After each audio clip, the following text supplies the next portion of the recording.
In this video, I'm going to show you 10 simple ways to beat the Sunday scaries and help you feel calmer and more prepared for the week ahead.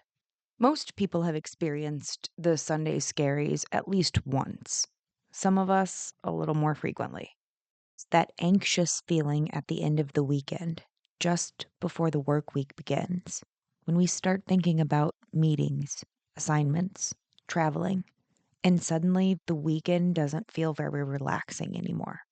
Let's look at a few things you can do to scare away the Sunday scaries. The next time you feel the anxiety, start by taking a few deep breaths. The oxygen helps calm your nervous system and lessen the physical symptoms of anxiety.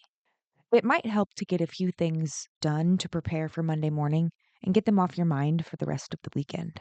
Like set up the coffee maker, pack your work bag with your keys and devices, and make your lunch. Small tasks like these can make the next morning feel lighter and less stressful. Another option is a short evening walk around the neighborhood or a hike through the park. Physical movement helps reduce stress and makes it easier to shift your mind toward enjoying the rest of your weekend. What you eat and drink throughout the day on Sunday can affect how well you sleep that night. So try to avoid heavy meals, energy drinks, and late night coffee. Lighter choices help your body wind down, fall asleep, and most importantly, stay asleep. Checking emails or working on schoolwork right before bed can increase your anxiety and keep your mind active. So limit late night scrolling as much as possible and give your brain time to relax and prepare for sleep. You might also create a relaxing ritual for Sunday evening, like a favorite meal or show, or maybe some much needed self care. A positive routine gives your brain something to look forward to instead of dread.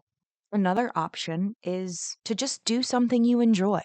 Hobbies give your brain a break from rumination and keep you grounded in the present moment. You could also try reaching out to a friend or family member, someone who's supportive and optimistic. A quick call or text can bring some perspective and remind us that we're not facing life's challenges all alone.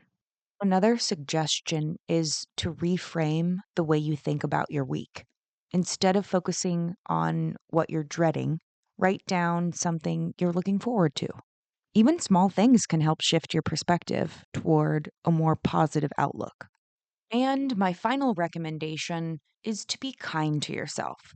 Feeling anxious about the upcoming work week is a common experience. Life is way too short to spend it at war with yourself.